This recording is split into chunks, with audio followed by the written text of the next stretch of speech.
Alors bonjour, comme Sylvain vient de le dire, moi, je suis étudiant à la maîtrise Concordia, à la maîtrise en traductologie. C'est ça, depuis un an, je travaille sur un projet de recherche-création en traduction qui s'intitule La danse de la traduction provisoire. Donc, c'est de la traduction littéraire que je fais. Je travaille sur un livre qui s'intitule Calamities par l'autrice Ronnie Gladman. C'est un livre qui a été publié chez White Books aux États-Unis en 2016. Ronnie Gladman, c'est une écrivaine et artiste visuelle afro-américaine lesbienne. Et elle s'inscrit dans le courant littéraire du New Narrative qui a émergé à San Francisco à la fin des années 70, peu connu dans le monde francophone. En tout cas, moi, je ne connaissais pas trop ça avant de lire son œuvre à elle. C'est de la littérature expérimentale et beaucoup de théories queer. En tout cas, ça a regroupé beaucoup d'auteurs queer à partir de ces années-là, à partir de San Francisco. Et Calamities, c'est un recueil de fragments autothéoriques pourrait dire, qui réfléchit à des questions d'ordre culturel et identitaire, en même temps qu'il y a certains problèmes de la création artistique. L'Allemagne problématise la création à mi-chemin entre l'écriture et le dessin. C'est ces deux pratiques entre lesquelles il y a une porosité, et elle parle beaucoup de ça dans ce livre-là et dans le reste de son œuvre. Le dessin redéfinit toujours l'écriture et vice-versa pour illustrer ce que je viens de dire. Voyez cette citation où elle écrit It's hard for me to convince myself that I'm only drawing when I draw, since at the core of it is writing. Calamity, c'est donc un livre qui réfléchit aux corrélations entre ces deux pratiques-là. Et il y a une forme d'hybridité dans son travail et son processus de création, donc à Ronnie Gladman, a beaucoup en commun avec l'interdisciplinarité, qui est une notion sur laquelle je travaille beaucoup, à partir de laquelle je travaille. Les deux disciplines se rencontrent et interagissent. Et vous allez voir ces dessins, on voit un peu là, sont toujours très proches de la calligraphie. À l'inverse, son écriture rappelle sans arrêt que écrire, c'est tracer des lignes. C'est donc un livre qui réfléchit, qui se réfléchit lui-même et qui se questionne. Et ça, c'est des qualités assez fondamentales de la recherche-création, comme l'évoque Pauline Jacon, une chercheuse basée à Paris, qui a fait une thèse en recherche-création en traduction, il y a en 2022. Elle dit qu'en recherche-création, la création n'est pas une fin en soi, mais l'illustration des procédés en jeu. Donc, c'est assez élémentaire comme première définition de la recherche-création. C'est une des raisons, il y en a d'autres, je vais y revenir, qui m'a convaincu de traduire Calamities sous cet angle-là, celui de la recherche-création. Mais avant d'aller plus loin, je voudrais rappeler une lecture qu'on a fait au cours dans le cadre du cercle de lecture qu'on a fait cette année.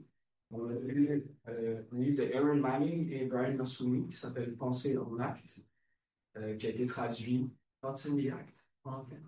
Bref, c'est un livre dans lequel les deux auteurs réfléchissent à la question de la recherche-création. Ils parlent du contexte dans lequel ça émerge, qui est un contexte, ils ont identifié que ce contexte dans lequel émerge la recherche-création, pardon, la recherche-création en tant que catégorie destinée à mieux définir ou redéfinir nos pratiques. Donc, la recherche-création est avant tout le produit d'un contexte de néolibéralisation des arts et du monde universitaire. Et c'est un contexte qui exige que le travail artistique et la recherche universitaire rendent des comptes et arriment ces activités à des formes économiques de livraison. Et ça, je trouve ça important de garder en tête ce contexte-là dans lequel on pratique la recherche-création.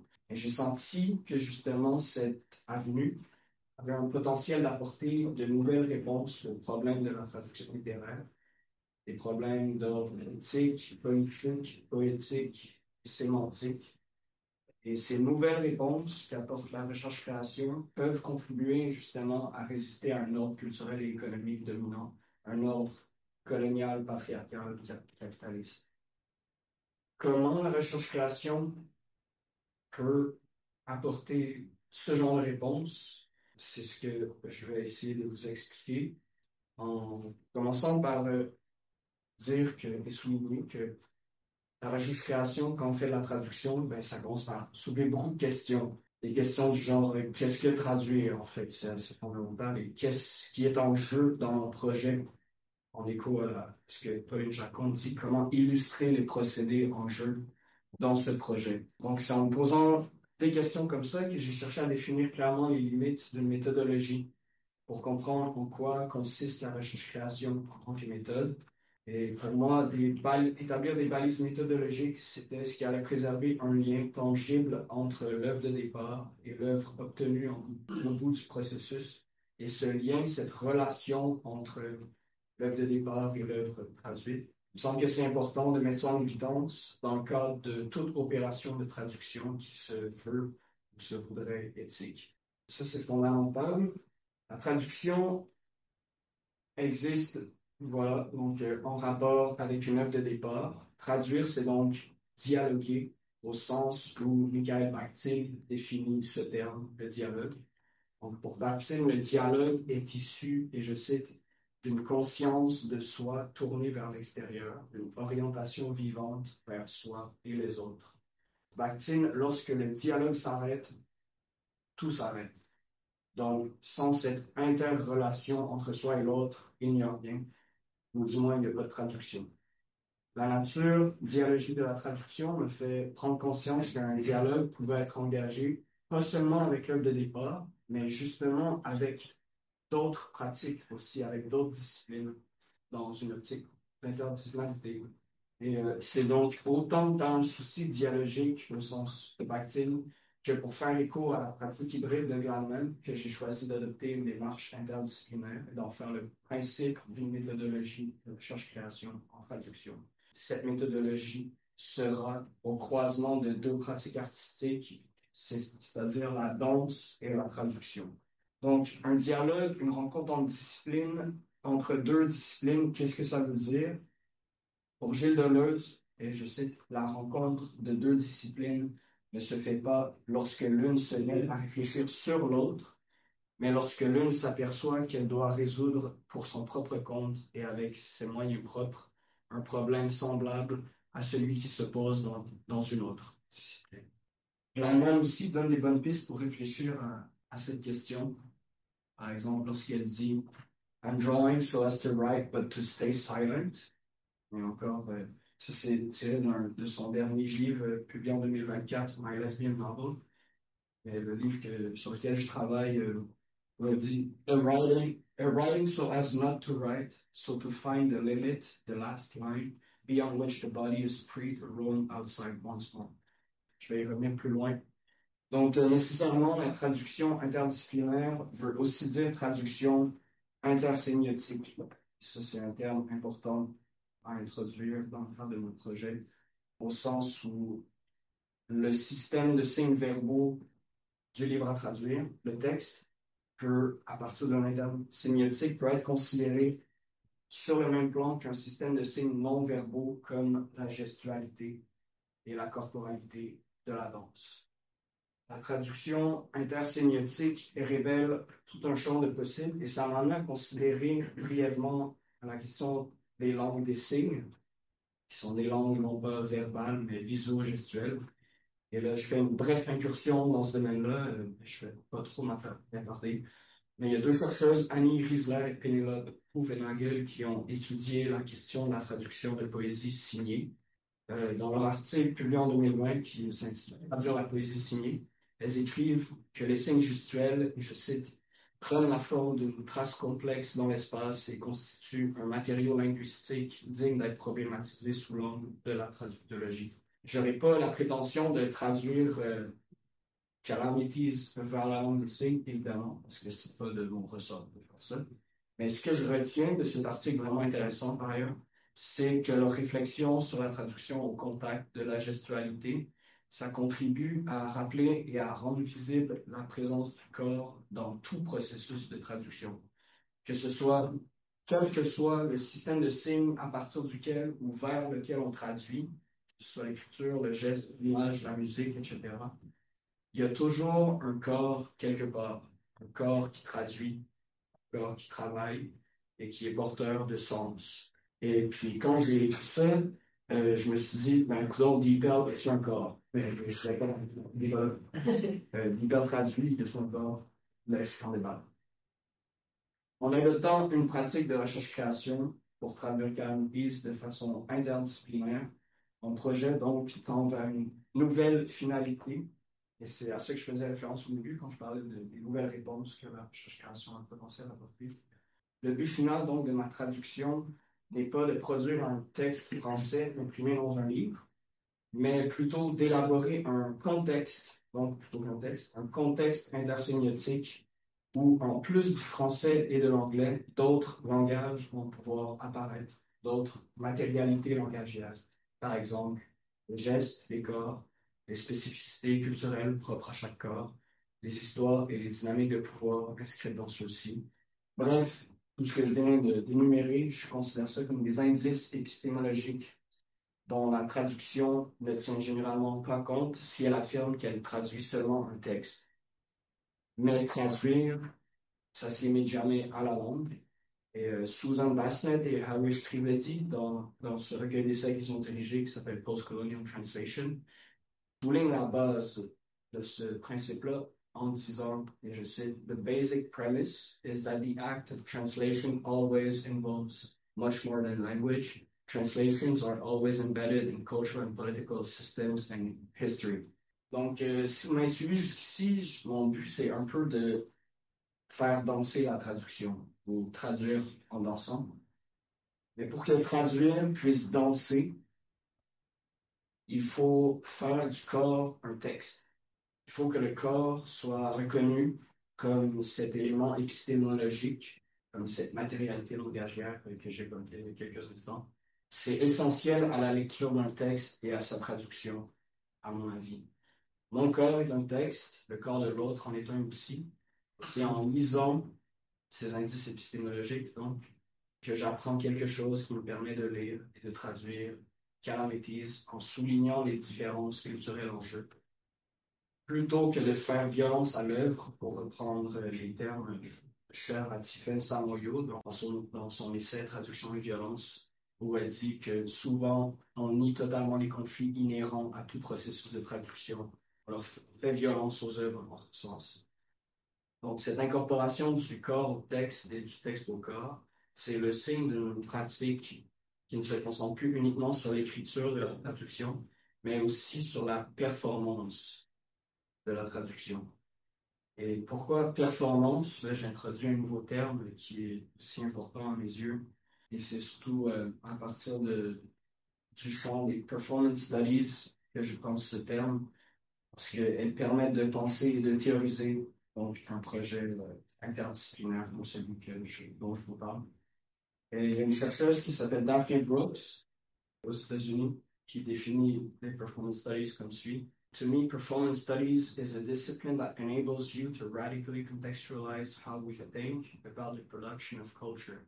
And as a Black feminist scholar, it enables me to think about the body and corporeal as being central to our understanding of cultural production. So what is performance studies?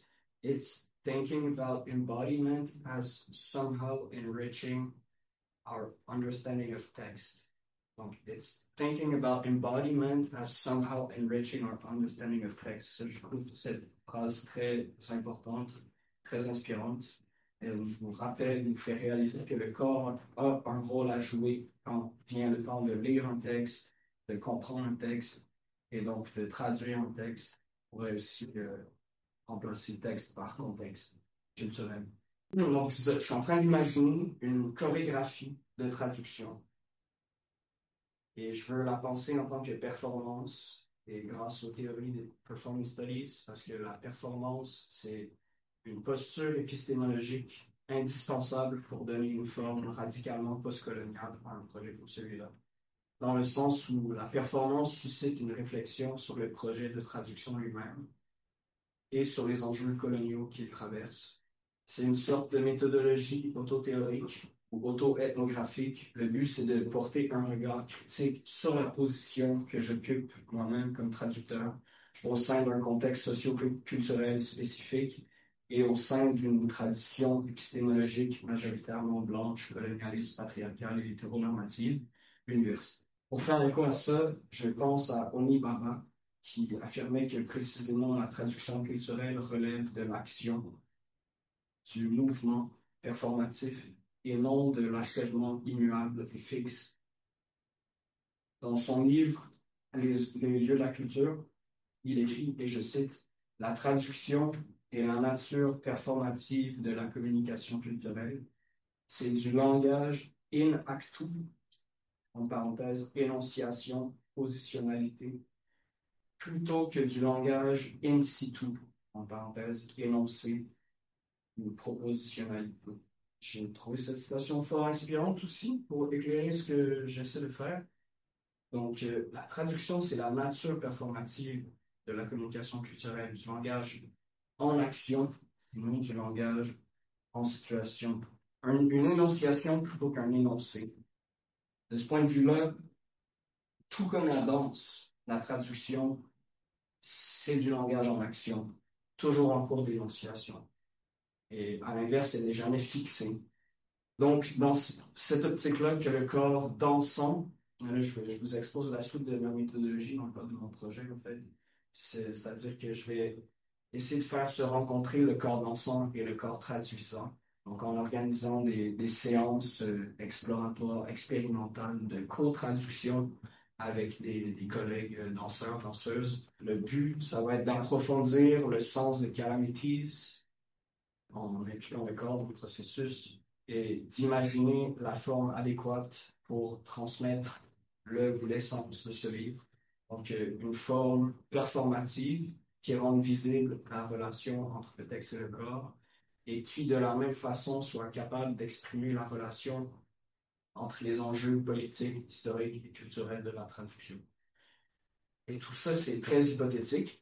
C'est de la recherche-création. Je pense qu'il y a beaucoup de spéculation sur une approche telle que celle-là. Je vais terminer ma présentation en vous parlant un peu de la conclusion que j'envisage, que j'imagine, que je structure. Et paradoxalement, c'est en totale contradiction avec ce que je viens de vous dire au sujet de la nature in actu et infixable de la traduction. Donc, il s'agit de parler de cette idée, de revenir sur cette idée de fixité et de fiction. Je vais vous en parler dans quelques instants. Mon hypothèse, c'est qu'après avoir traduit Calamities en passant par le corps, je veux en revenir à une forme textuelle en fixant ce qu'on aura fait en co-traduisant avec la danse. Pour en arriver à une partition gestuelle, là, je pointe ça, mais c'est pas une partition. C'est toujours des dessins de René Gladman, mais ça me fait, surtout cela en bas, ça me fait vraiment penser à une partition. Je me suis dit en fait que de fixer textuellement la performance, ça nous permettrait à cette performance de pouvoir être rejouée, de pouvoir être reproduite, de pouvoir être lue, de pouvoir être interprétée. Donc ça, c'est un peu tous les attributs du texte, mais c'était un peu comme pour joindre les avantages qu'un texte fixé a à l'idée de pouvoir aussi retraduire, reperformer, réinterpréter ce qui aurait été créé. Et donc, le terme clé à retenir ici, c'est la fiction avec un X, que j'emprunte à Barbara Cassin, qui elle-même l'emprunte à Lacan, pour souligner que l'œuvre, la traduction ou la partition, c'est toujours une fabrication qu'on décide de fixer. Il y a toujours quelque chose de fictif et de factice dans le fait de fixer. Mais c'est un choix que je sais, c'est mon hypothèse, évidemment, c'est ce que je vis. Je me dis que ça pourrait être bien de faire ce choix et de fixer. Le paradoxe de la fiction, par ailleurs, c'est vraiment intéressant, justement, de le mettre en parallèle avec une œuvre comme celle de Remy Gladman et le mettre en parallèle avec un point de vue, celui des gender studies et des théories queer, qui cherchent à mettre en lumière souvent le caractère factice des identités fixes. Et là, je conclus ma présentation en vous montrant quelques partitions de danse du célèbre Mercy Cunningham. En guise d'exemple, je trouve ça vraiment inspirant aussi de regarder ce genre de fiction. Oui, c'est ça, il a fixé certaines de ses chorégraphies sous cette forme. Et donc, ma traduction des Calamities pourrait possiblement tendre vers une forme de fiction comme celle-là.